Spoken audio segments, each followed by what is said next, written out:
परम पूज्य गुरुदेव ने यूं तो स्वयं को सबसे छिपाए रखा, किंतु आवश्यकता पड़ने पर अपने भक्तों के समक्ष उन्होंने स्वयं को प्रकट भी किया है। जब कभी किसी भक्त ने उन्हें कातर भाव से पुकारा तो वो उनका कृपा पात्र बना है। कहते हैं कि गायत्री साधना से ऊंची कोई साधना नहीं है। जिसने गायत्री को सिद्ध कर लिया है उसने सभी देवी देवताओं को सिद्ध कर लिया। गायत्री के साधक के आगे भूत प्रेत तंत्र मंत्र कुछ भी नहीं टिक सकता। आइए ऐसे ही कुछ संस्मरण सुनते हैं जब परम पूज्य गुरुदेव ने तंत्र प्रयोगों से अपने बच्चों की रक्षा की और उन्हें आश्वस्त किया।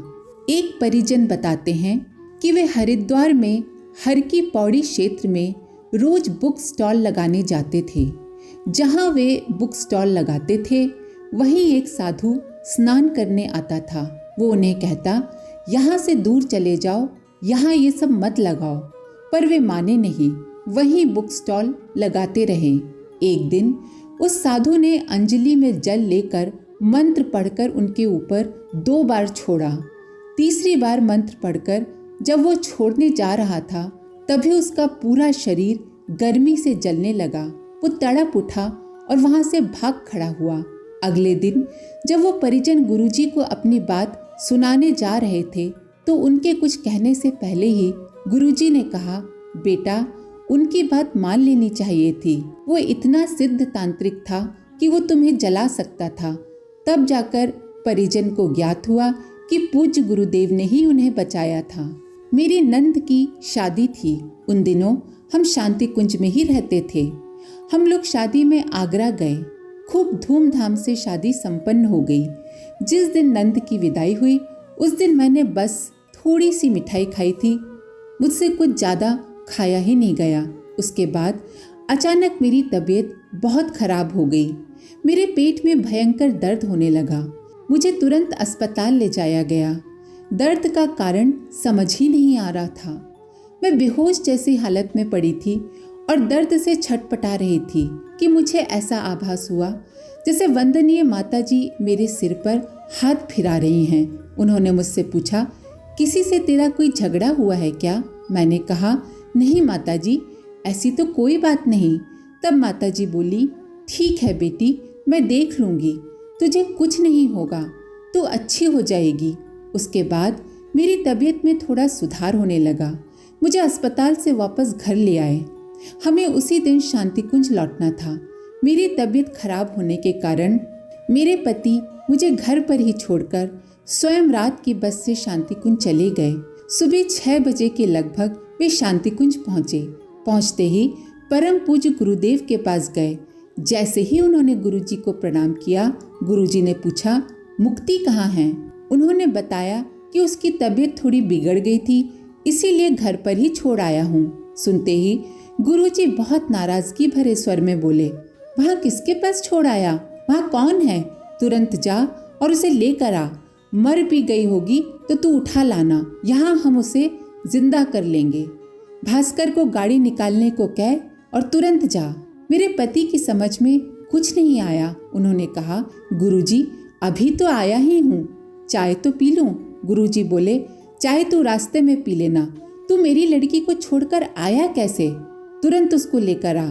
मेरे पति नीचे वंदनीय माताजी को प्रणाम करने गए और सारी बात बताई। माताजी ने कहा, गुरुजी ने अगर ऐसा कहा है तो बेटा तुरंत जा और मुक्ति को लेकर आ। और माताजी ने भास्कर भाई साहब को गाड़ी लेकर जाने को कहा। मेरे पति मुझे लेने के लिए उसी समय निकल पड़े। शाम को आगरा पहुंचे, मुझे गाड़ी में बिठाया और हम लोग शांति कुंज आ गए। शांति कुंज आ जाने के कुछ दिनों बाद मेरी तबीयत अचानक फिर बहुत ज़्यादा खराब हो गई। मुझे पेट में भयंकर दर्द होने लगा। मेरा पेट जैसे फूल गया था। किसी भी तरह से चैन नहीं पड़ रहा था। गुरुजी के पास सूचना पहुंचाई गई। उस समय गुरुजी गोष्ठी ले रहे थे। उपाध्याय जी, मेरे पतिदेव आदि सभी लोग गुरुजी के पास ही बैठे थे कि शिव प्रसाद मिश्रा जी भाई साहब ने जाकर सूचना दी कि मुक्ति दीदी की तबीयत बहुत खराब है। गुरुजी ने तुरंत गोष्ठी समाप्त की और मेरे पतिदेव से कहा, महेंद्र तू जल्दी जा, मुक्ति को देख, मैं भी आता हूँ। मुझे देखने के लिए doctor Pranav, doctor Datta, doctor Rajendra आदि सब लोग मेरे चारों ओर इकट्ठे हो गए। मुझे दवा दी गई, लेकिन किसी दवा से आराम नहीं हो रहा था। डॉक्टरों का कहना था कि इनकी किडनी फूल गई है, बर्स्ट होने की स्थिति में पहुंच गई है, किसी भी पल कुछ भी हो सकता है। इतने में गुरुजी आ गए। आते ही बोले, मुक्ति क्या हो गया, बता कहाँ दर्द हो रहा है। मैंने गुरुजी को बताया। गुरुजी बोले, ले मेरा हाथ पकड़ और बता कहाँ कहाँ दर्द हो रहा है। उन्होंने मेरा हाथ पकड़ा। मैंने जहाँ जहाँ बताया वे वहाँ वहाँ हाथ फिराते रहे। लगभग 20-25 मिनट उन्होंने मेरे पेट पर हाथ फिराया। उसके बाद खड़े हो गए और बोले, लड़कों आज तुम लोगों में से कोई भी नहीं सोएगा, सब लोग बारी बारी से यही ड्यूटी देना। मुझे देखने के लिए बहनें भी पहुंच गई थीं। उन्हें देखकर गुरुजी बोले, महिलाओं का यहाँ कोई काम नहीं है, ये नहीं संभाल पाएंगी, इन सबको अपने अपने घर भेज दो। वो रात इतनी भारी थी कि आज भी मैं उसे भूली नहीं हूँ। मैं न सो पा रही थी न बैठ पा रही थी। मुझे ऐसा लग रहा था जैसे मेरे प्राण खिंच रहे हों। सब लोग मुझे पकड़कर पूज्य गुरुदेव के कहे अनुसार रात भर टहलाते रहे। उपाध्याय भाई साहब ग्लूकोज का घोल बनाकर गिलास हाथ में पकड़े पकड़े घूम रहे थे। थोड़ी थोड़ी देर बाद कहते, ले बहना एक चम्मच पी ले। ऐसा करते करते पूरी रात गुजर गई।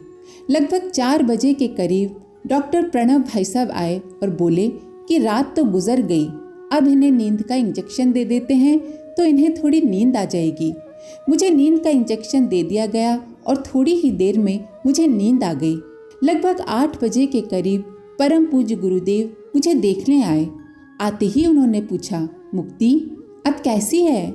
मुझे उस समय बस कमजोरी लग रही थी, बाकी सब ठीक था।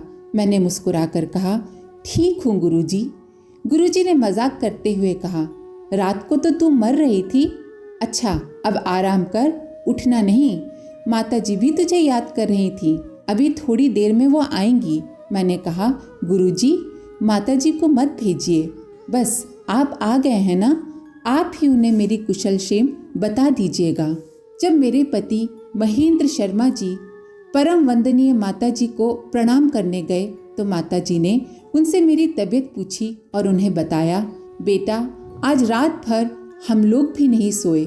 मैं जब सब काम निपटा कर गुरुजी के पास गई थी तो देखा था कि गुरुजी चिंतामग्न हैं। मैंने कारण पूछा तो उन्होंने बताया कि मुक्ति के प्राण संकट में हैं। आज रात तुमको और मुझे दोनों को साधना करनी पड़ेगी, हमें उसकी रक्षा करनी है। बेटा रात भर हम दोनों ने साधना की, अब मुक्ति पर छाया संकट टल गया है। गुरुजी ने प्रणव भाई साहब को बुलाया और कहा कि BHL से डॉक्टर तनीजा को बुलाकर दिखा दो, और हाँ काली मंदिर वाले स्वामी जी के पास भी चले जाना।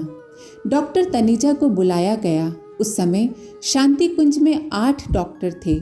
रात को सबने मुझे देखा था और सबकी एक ही राय थी कि इनकी किडनी बर्स्ट होने वाली है। सुबह तक सब नॉर्मल हो गया था, जिसे देखकर सभी डॉक्टर हैरान थे। गुरुजी ने डॉक्टर तनेजा जी से पूछा, कैसी है हमारी बेटी, सब ठीक है ना। डॉक्टर तनेजा ने कहा, सब कुछ ठीक है। और डॉक्टर प्रणव भाई साहब की ओर मुखातिब होकर बोले, आप कैसे कह रहे थे कि इनकी किडनी बर्स्ट होने वाली है, किडनी तो बिल्कुल नॉर्मल है। प्रणव भाई साहब ने कहा, केवल मैं ही नहीं साहब, हम 8 डॉक्टर थे, सबने देखा था।